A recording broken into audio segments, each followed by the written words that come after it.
Okay, so I'm Anastasia, and today I will be presenting about the debate on the origin of consciousness, specifically focusing whether it's a quantum effect or something to do with neurobiology and neuroanatomy.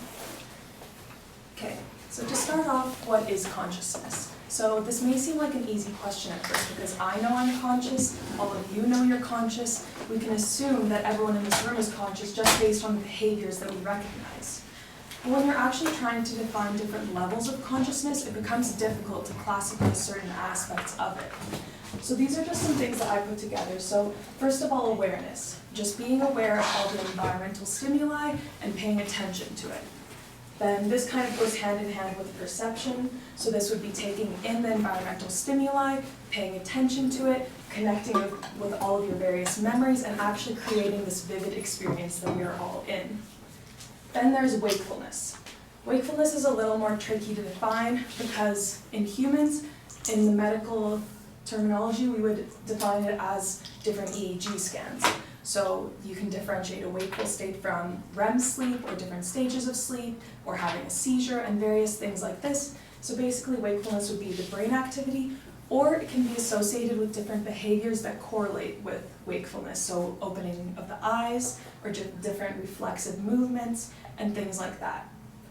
And this kind of goes hand in hand with responsiveness. So if you are responsive to your environment, you are said to be fully conscious if you can produce a meaningful response to the environmental stimuli.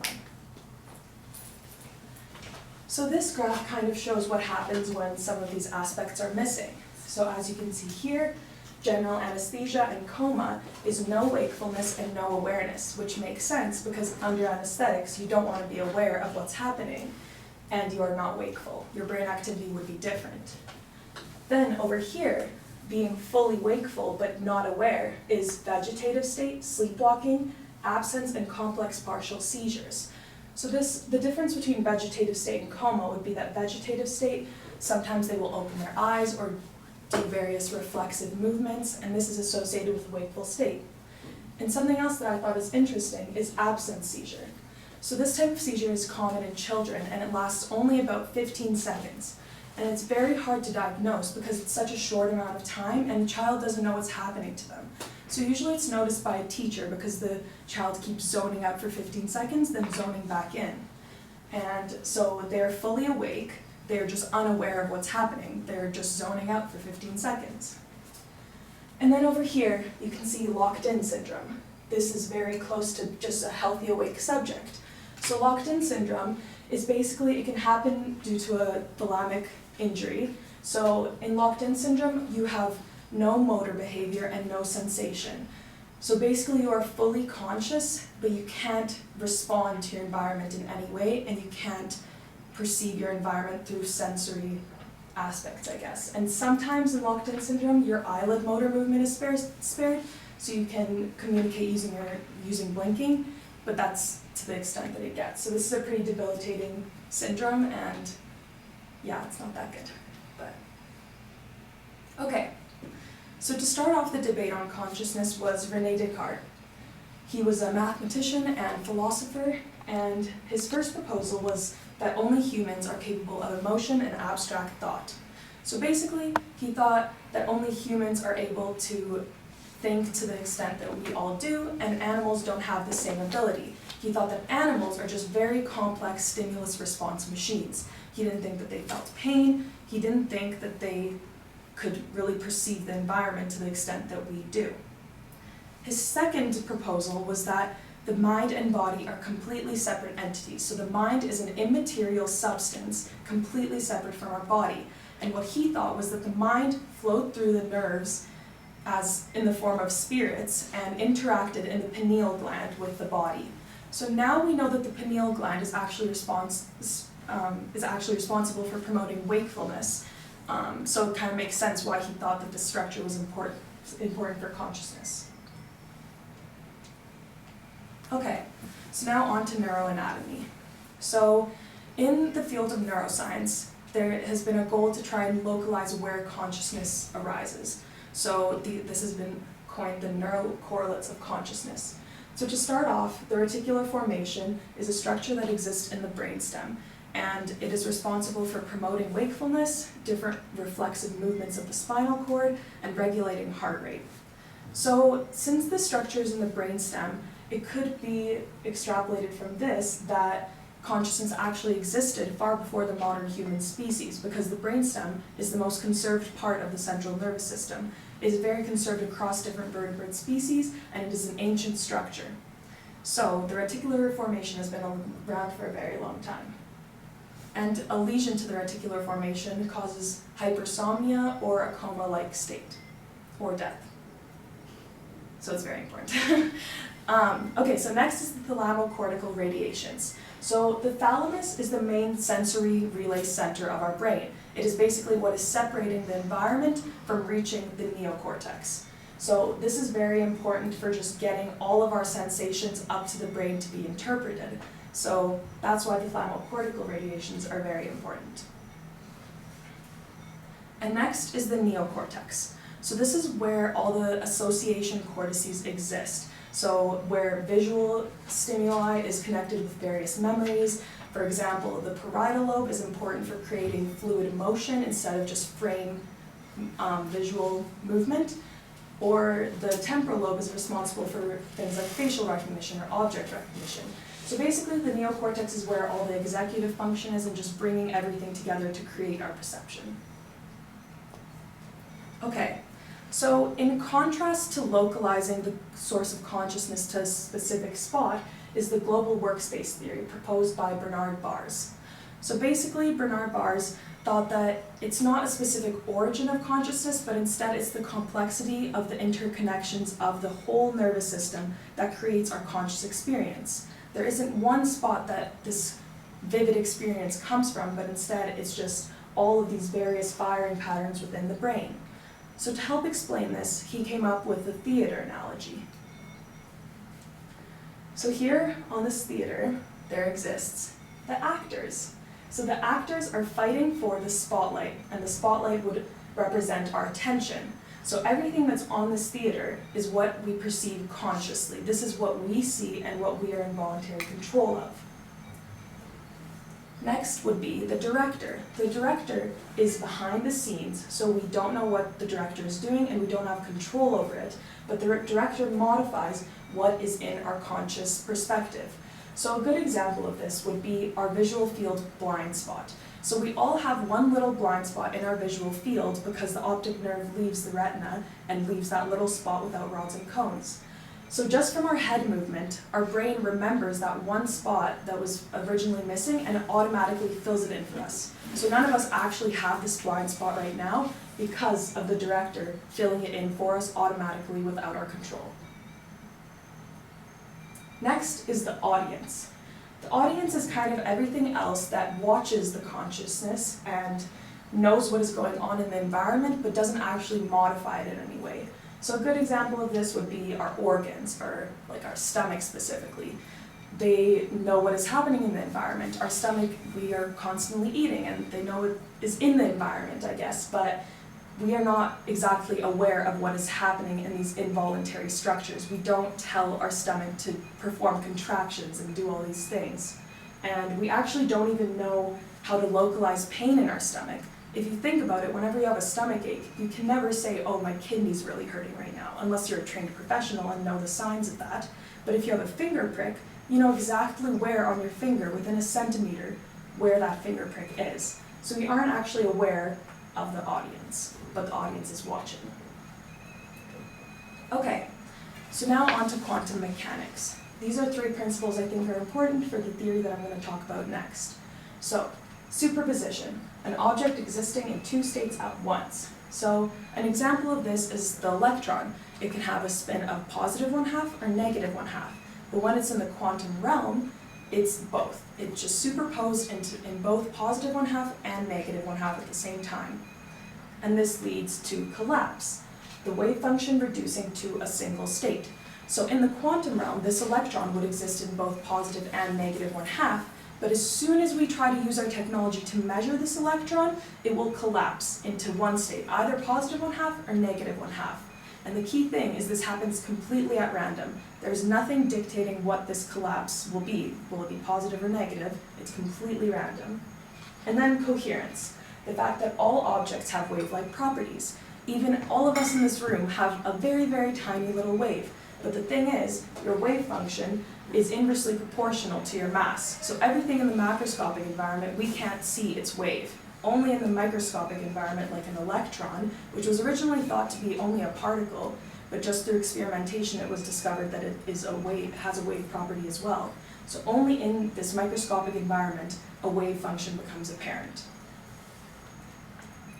Okay, so now the more complicated stuff. So, objective reduction. This was a theory proposed by Roger Penrose. So he saw this quantum collapse and kind of thought that it would make sense to apply this to consciousness, because if you think about it, all of our thought processing, there's no algorithm to it. To this point, there's no computer that can think in the way that a human does. A computer will think algorithmically and try all possible routes before choosing the best one. Humans, on the other hand, will act on impulse, will act based on emotions, and sometimes just at random. We don't know why we do certain things. And he related this to quantum collapse. But since our thoughts aren't completely random, there is some direction to it, he also thought that this quantum collapse is related to gravity. So Einstein's theory of general relativity, he thought, dictated what state it would collapse to. So each superposed state would have its own space-time curvature, which inherently is unstable. So as this space-time curvature separates, eventually it would reach a critical mass threshold and quantum gravity would cause it to collapse into a random state. And this is what he thought created our conscious experience, just the buildup of these collapses and the propagation of this collapse signal. So mass is inversely related to the time that the system takes to collapse. So everything in the macroscopic environment, we don't see people superposed and then collapsing. It's only happening in the microscopic environment. And then Stuart Hameroff came around. So he read Roger Penrose's proposal and noticed that he was missing a key organ of consciousness. So he thought that this would happen in the neurons, but based off his calculations, a neuron is far too large to host this large quantum collapse. It's just too big to host quantum events. So Stuart Hameroff is an anesthesiologist, and he's been studying microtubules for quite a long time. And he made the connection that microtubules could be this host of consciousness and host of these quantum events. And the reason he thought that is because first, they are highly concentrated in the brain, and especially in the dendritic spines. So the dendritic spines are the things that receive the impulses from the axons of different neurons. So this places the microtubules at the optimal location to regulate interneuronal connections. And then they're also mechanically important for neurons, so they help with the neuronal cytoskeleton and kind of keep its structure. And tubule and subunits have a dipole moment, so this makes it an optimal place for quantum events such as superposition. And they have a hollow lattice structure. So this microtubule is hollow, and this could host a wave through this hollow tube. And then they satisfy the requirements for hosting quantum events. So based off the very complicated calculations that Hameroff and Penrose did, they know that the tubule and dimers are small enough on the nanometer scale to host these quantum events. Okay, so reconciling these postulates, there was orchestrated objective reduction. So this is applying Penrose's objective reduction to the microtubules. So basically what would happen is over here, one tubule and dimer would become superposed, and this signal kind of gets propagated throughout the microtubule and builds up until here it would reach that critical mass threshold of all of them being superposed at once, and it can't surpass this threshold, and then it forces everything to collapse into a random state. And this is what is objective reduction. And the microtubule-associated proteins, back on the other slide, if you can see here, these tiny little lines connecting all of the microtubules within the neuron, this is what orchestrates the spread of these quantum events. So this would propagate the signal from the dendrites throughout the axon and all of that. Okay, so the controversy of this theory. So this theory not only sparked controversy in the field of neuroscience, but also in the field of physics. The first thing that a lot of people brought up is that there's no testable scientific method. All that these two researchers did was that they did lots of calculations, applied it to microtubules, and everything kind of just falls into place. Everything makes sense when they explain it. But there's no testable method, and there's no way that you can prove or disprove this. Part of it is because of our current technology, but there's just no scientific way to prove it, so a lot of people don't want to accept it or just believe their math that they did. And another thing is that quantum gravity could be too weak. If you guys know, the force of gravity is equal to mass times the gravitational constant. And if something's on the quantum scale, its mass is so small, the force of gravity should be negligible. But according to Penrose, it's not. He thinks that it all builds up and has this huge effect of consciousness. Another thing is that the cerebellum has 3.6 times as many neurons as the neocortex. But if the cerebellum is damaged, you would have a motor deficit. If the neocortex is damaged, that's when your active perception would be altered.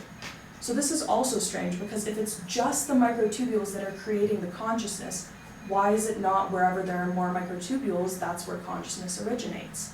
This could be because of the connectivity, because in the cerebellum, the neurons are very much just in arcs and not really complicated connectivity, but in the neocortex, everything is very much interconnected. So this could be the reason. Okay, so in Alzheimer's disease, it has been proposed that the microtubule stabilizing protein, tau, is hyperphosphorylated and then clumps in little sections of the brain. So the orchestrated objective reduction theory kind of explains this. If there's no microtubule-associated protein connecting all the microtubules, there's no longer that orchestrated signal that gets propagated throughout the neuron. So this could create symptoms such as impaired memory and attention, impaired abstract thinking, and visual-spatial disorientation. These are three things that are involved in our active consciousness. So this theory could be applied to Alzheimer's disease. And then anesthesia. So anesthesia has been around for a very long time, but even to this day, its mechanism of action remains much a mystery. So first of all, something that's really weird is all of these general anesthetics, they produce the same effect, even though their chemical structures are very different. Even certain noble gases such as helium, argon, and xenon all can act as anesthetics, the same way as all of these other more complicated structures can act as anesthetics. So that's kind of weird, especially noble gases, since they're usually categorized in a very separate area of chemistry because they're so stable, they're just kind of on their own, but they produce the same effects. And also, anesthetics has effects on plants, such as Venus flytraps. So I read a paper that they put anesthetics in a Venus flytrap, and then it no longer had that reflex of closing its mouth on something that pokes the inside of the plant. But anyways, so anesthesia, the first proposal was the Mayer-Overton correlation. So these two researchers found that with more hydrophobicity, there would be a stronger potency of the anesthetic. So this led to the proposal that maybe anesthesia acts in plasma membranes, in the hydrophobic area of the plasma membrane. Now, it has been proposed that the anesthetics actually interact with the hydrophobic pockets of various proteins, one of the proteins being microtubules. So a paper that I read that makes it evident that it could be a quantum effect is that these researchers did an experiment where they took xenon with a spin and then xenon without an electron spin and compared its effects. And they actually found that xenon with a spin is less potent than xenon without one. So they changed none of the chemical structures, only its quantum effects, and this had an effect on anesthetic potency. So there must be something quantum involved. Okay, so to end off, artificial consciousness. Would it be possible? So with recent advancements, there is acceleration in the progress of artificial intelligence. Right now there's AlphaGo that surpassed human ability, there's self-driving cars. All of these things, could artificial consciousness arise? And even with the rise of quantum computing, so there's Google's quantum supremacy chip. So could quantum computing lead to consciousness? If it arises from a quantum aspect, if consciousness arises from quantum theory, then maybe quantum computing could make artificial consciousness. But then there's also certain obstacles that still exist. So emotional implementation. Emotions is kind of what makes humans so unique from other species. Everyone just kind of acts on their emotions, acts on impulse, all of these things that make humans unique. And this makes us able to look at moral issues and use our emotions and our experiences to target them. And we are able to sympathize with people, while computers don't have that same ability. There was a paper that was done where they checked how Siri would respond to an emotional situation. So they asked Siri about abuse. And basically all that happened is Siri recommended an emergency service. While this could help, this isn't the amount of sympathy that the person would need in that moment. So humans are still can't be paralleled to computers in emotional intelligence. And also humans have certain pathways of pain. So if I got hurt, all of you guys seeing me feel pain, the same pathway would light up. So actually seeing someone pain, in your brain, it looks like you're having that same experience. So this just goes to show that we are able to sympathize with people to such an extent that it makes us feel that same pain.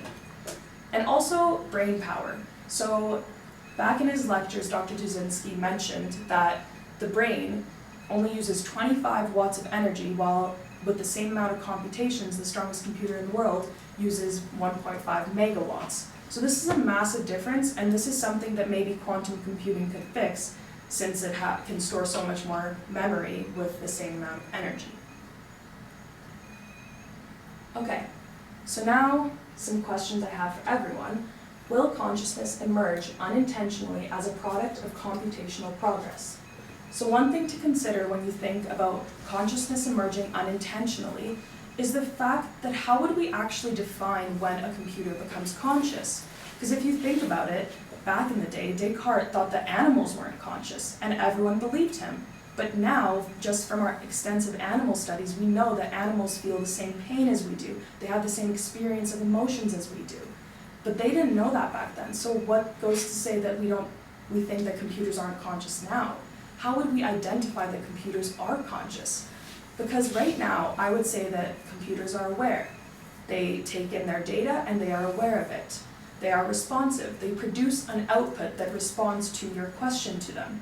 But the thing that is actually difficult to measure in a computer is wakefulness. Because right now in humans we're measuring wakefulness based on EEG scans and behaviors that we all agree that is associated with with wakefulness.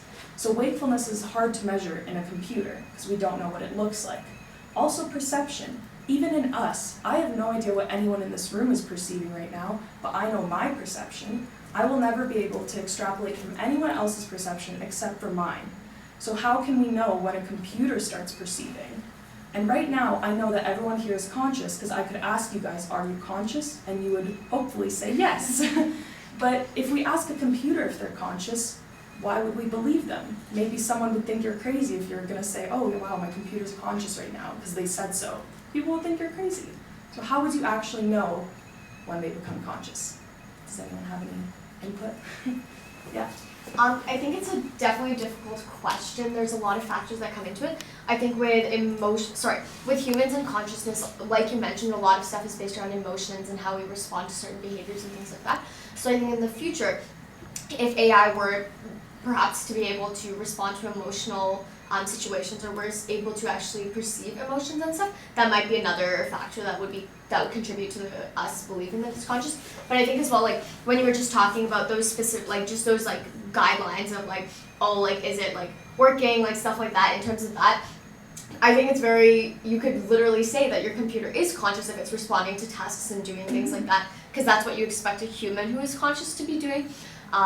But I think it's going to be really interesting, and I think that stage might come at the point where AI is able to perceive emotions and actually respond to them, and perhaps even like extrapolate from that and make decisions and things along those lines. But I don't know how soon that's going to be. Yeah, because even with emotions, if you think about it, a computer can be programmed to recognize certain emotions and certain facial expressions, but how do you know if they're actually feeling that emotion and sympathizing with another person?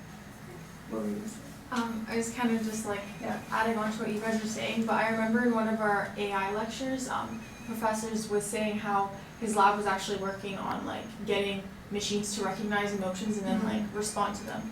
So I think it's interesting to like differentiate, well, does the machine even need to feel the emotion if it's responding in the right way? Because if you don't even know if a person in front of you is feeling the emotion, but all you know is the response they're giving you back. So if a machine was programmed to give you that response, then does it matter whether or not they actually feel it? Yeah.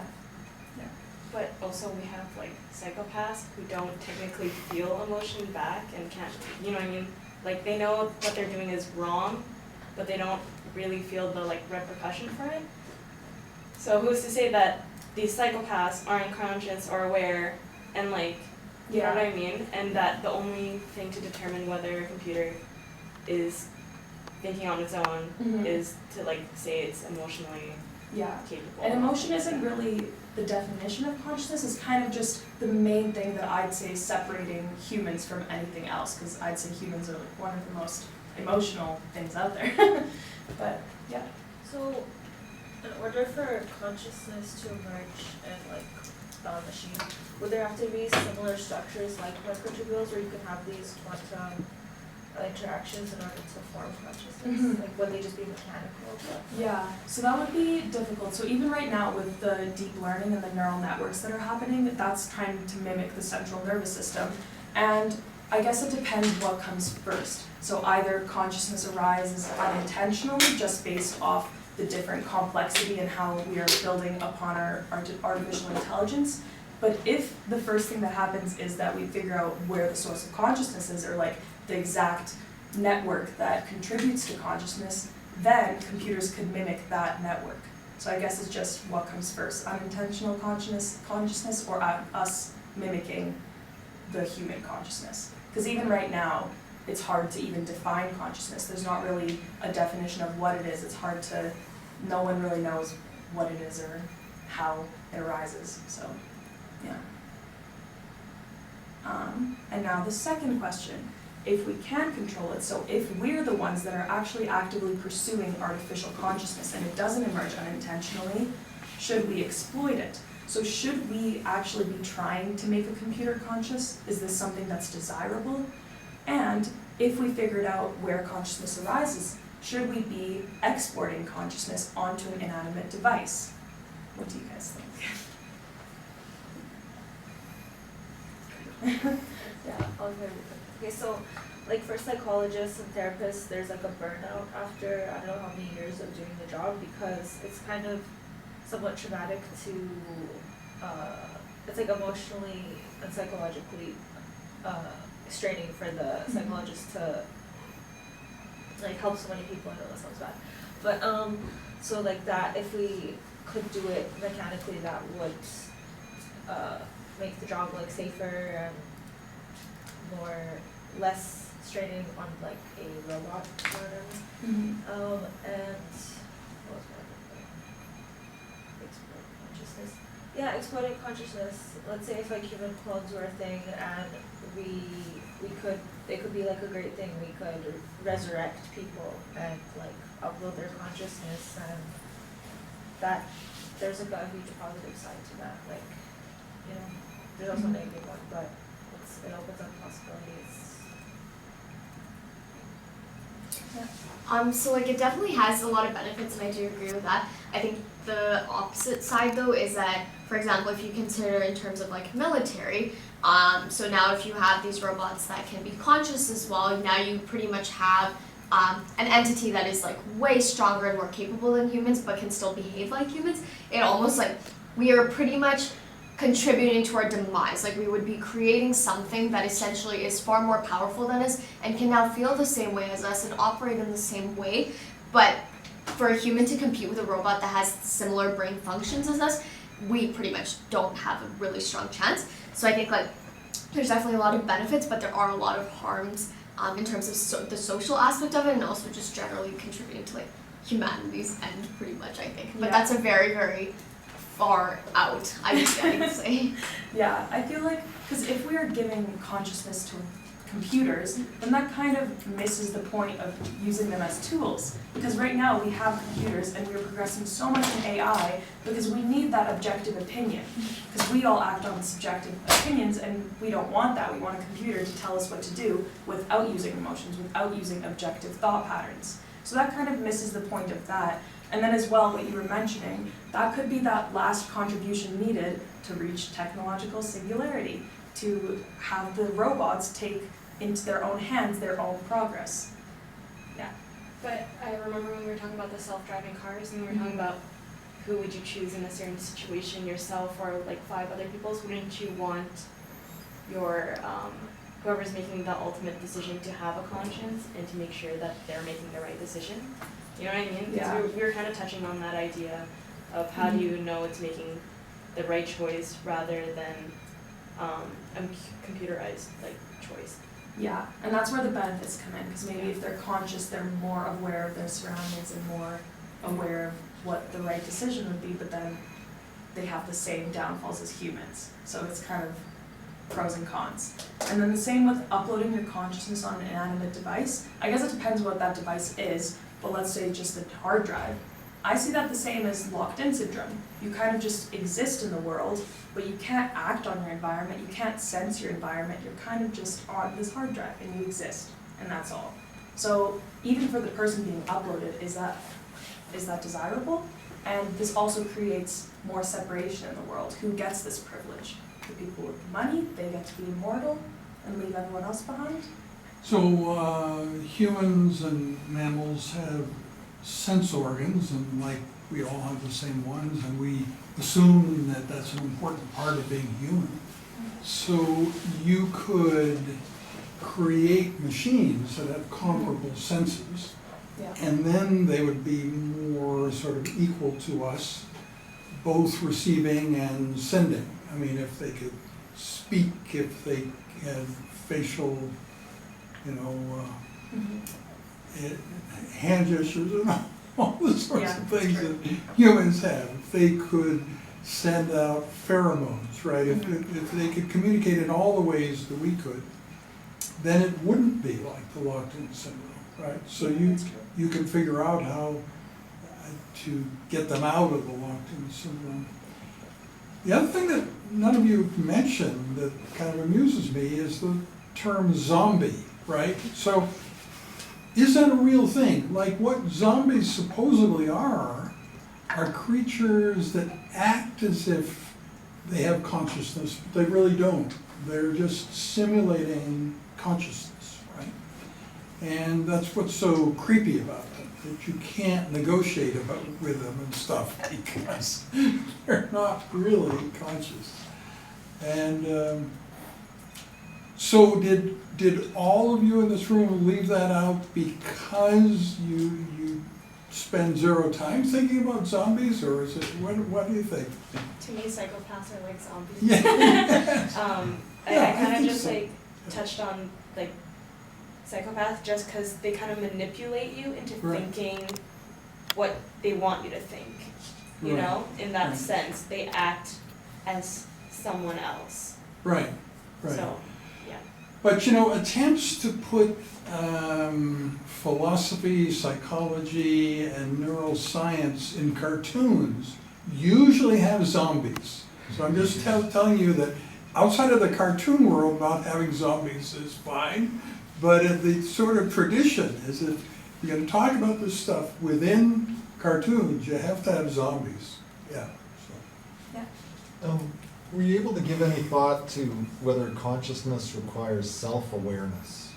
And for me, I keep coming back to this idea of the self and whether it's somehow different, like, that, and I imagine the computerized life form or the conscious computer, I think that they might be without an ego, that whereas most mammals or human beings, we have a strong sense that it's us in the middle. I'm not sure that the computers would ever have that. Any thoughts on that? Yeah, I definitely think self-awareness is part of consciousness, and that kind of falls into the category of just general awareness of your surroundings, as well as self-awareness. Because if you think about artificial consciousness, if they were to become conscious, they would have to be aware of themselves and be able to realize what is a computer and where is my progress going, and that's when that happens where the progress, they just take it into their own hands kind of thing. But, yeah. So if you think about like being egotistical, being self-centered, being empathetic, sort of working on behalf of the human race as opposed to yourself and so on. These are all concepts that, you know, computers could also act like that. It just, you know, it isn't that being self-aware guarantees self-interest. You could be self-aware, but also sort of always thinking of others, Yeah. right? So very altruistic. Yeah. Or you can be self-aware and very selfish, right? So but it's a whole category of kind of thought and behavior that if you're not self-aware, you can't possibly have those thoughts of me versus them Yeah. and stuff. Yeah, that's true. Self-awareness is definitely required to just even contribute to your environment and respond to your environment, because being self-aware, then yeah, you want to propagate a species, just animals, the evolution and natural fitness. Yeah. Or reproduce system, never mind. Okay, so maybe we should Any other questions? go on to the next, eh? Okay. Okay?